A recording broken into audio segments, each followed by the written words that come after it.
Buffalo Bills. What are we doing? What are we doing, Buffalo Bills? There were a few what are you doings, I think, in the first round. We already talked about a couple of them for obvious reasons, but outside of the obvious quarterback ones, I thought there were a few what are you doing here? And it's not even necessarily that I disagree with the strategy of trading down and getting more picks. I still think there are good wide receivers available for them to go get. It was more just about the team that you traded with. So Buffalo years ago traded the 10th pick to Kansas City. Kansas City took Patrick Mahomes with that pick. They can't get through the Chiefs in the playoffs. There's this like brick wall that they cannot climb over. And then here you are at the end of the first round, and the team that you trade the 28th pick for or two is Kansas City to allow them to go get another weapon for Patrick Mahomes. I have no clue how Xavier Worthy's going to do. He broke the 40-time record at the Combine. Maybe he's a Darius Hayward-Bay. Maybe he's a Tyreek Hill. There's a little bit of that with some people, depending on what you read. But, dude, it's the optics of it, and everybody tweeting last night, can't we all just envision a divisional round playoff game where Xavier Worthy torches Buffalo over the top, and you're just like, dude, why, of all the teams you could trade with, it's just the optics of it. Not a terrible deal. They ended up trading back again with somebody else. Was it Carolina? The last Carolina, pick of the that's draft. right. The last pick of the first round. Leggett, the receiver out of South Carolina. And so they wanted to stockpile some more picks. Again, I still think there are good wide receivers available that you can go get. I don't even know if Xavier Worthy's the best of that bunch. It just was the optics of trading with Kansas City again, the team that you can't beat in the playoffs. Yeah. I'm like, dude, I'm not answering that phone call. Well, I was wondering about this, not because of Xavier Worthy. I don't know what to make of him. He's got Mahomes. Like, they could have drafted any position. You have Mahomes. Like, okay. If you can catch and run around, Mahomes, you'll be good. I just love that Xavier Worthy was a slam dunk receiver pick for everybody. He was picked at 28. Yeah. Right? Like, he might do well. He's certainly in a system that can fare well for himself, and Mahomes is Mahomes. Here's my only take on Buffalo. I actually thought Belichick made the best point of this. You cannot operate as an organization under the how do we screw other teams thinking. Now, it's not good from optics because you just traded Diggs, and I certainly am wondering the same thing, having been somebody that says it might be an addition by subtraction because Diggs is a little bit of a malcontent. Diva doesn't like his quarterback half the time. Goodbye. We don't need to deal with the headache. You still need a wide receiver. Well, they also need some defense. So here's the thinking here. You cannot be scared of Kansas City trading with you because they're Kansas City and you have a Kansas City playoff problem. That would be kind of ridiculous to operate under that umbrella. I kind of thought naturally Debo destination. They're desperate. The noise is out that San Francisco's shopping Debo more so than Ayuk. Pearsall and Ayuk have a relationship. That's why maybe the Niners took him. Also, get quick, smaller, fast guys that can break routes quick. Brock gets rid of the ball. There you go. Let the speedsters and playmakers make plays. Mm-hmm. Now, Josina Anderson saying it's Patriots, Niners. We talked yesterday. Teams that partner when trade with each other.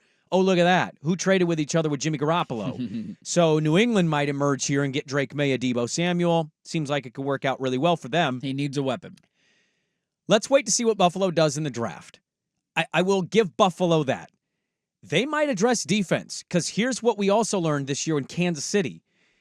If you believe in your guy that you gave the truckload to, there's an element of you are now responsible for making guys better. You are the quarterback. What was their record when their ball, when the amount of balls they were throwing to Diggs was when it dropped? Yeah, they won by running the football and playing defense in the second half of the year. It was 5-1, 6-1 in that stretch, and Diggs clearly was unhappy, but they were finding ways to succeed. So I'm not saying all is great in Buffalo. They're certainly pissed today. Let's see what they do. They might address a bunch of defensive needs. They just lost a bunch of dudes, including our beloved Beaver, Jordan Poyer.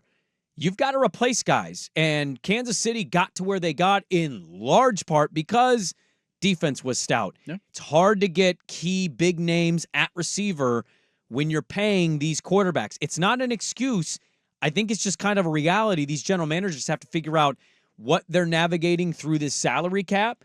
Sure, you have Philadelphia that's giving A.J. Brown a buttload of money and Devontae Smith, and they've paid Jalen Hurts. Well, let's see what that's going to be this year. Let's wait to see on Buffalo before absolutely destroying him. As we highlighted earlier, every fan base has something to say about their team's pick. And then they can be wrong, and then you never hear any of that noise. So let's wait and see on Buffalo. Maybe they address some defensive stuff, find a receiver that they think, maybe they get Keon Coleman.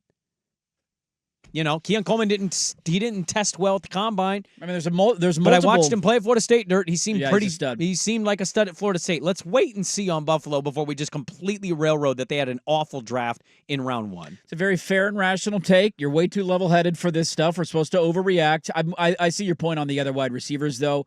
There's 3 guys from the Northwest that are still available. Polk and McMillan from Washington, who were studs there, and Troy Franklin is still on the board. So maybe that's one of their moves. Maybe it's Keon Coleman. Only other take I want to get to, we don't have a lot of time for this.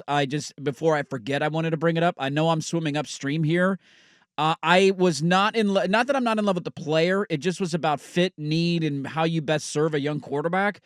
The Bears hit a grand slam for everybody because they landed Caleb Williams number 1 overall, which we knew was going to happen. And then with the 9th overall pick, they ended up taking Rome Odunze out of Washington. My only thought there was, I love Rome Odunze. I think he's going to be great in the NFL. He was a stud in college.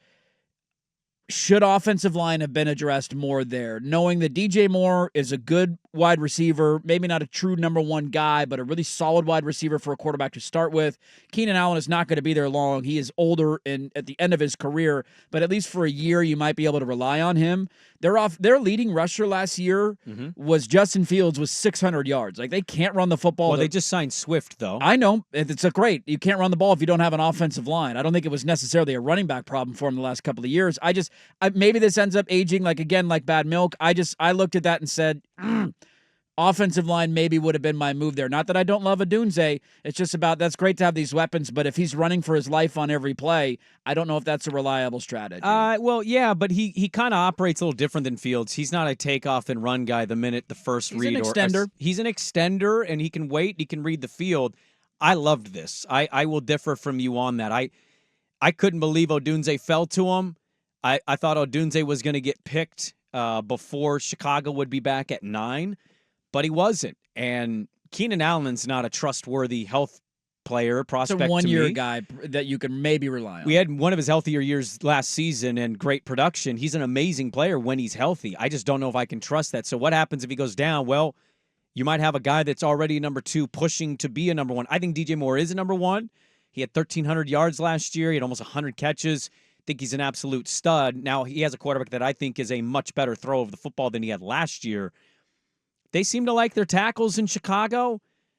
I hear you, but they didn't evaluate an offensive line prospect. And, oh, by the way, they're at 9. Maybe the guys they love, the J.C. Lathams of the world, they got taken. So they move off. They like 2 guys. The other guys, my guy Fuaga, maybe they didn't have him high as rated. And they said, you know what, let's just lean into it. Our coach is defensive-minded. We've got a stout defensive tackle and lineman. We've got secondary pieces for sure.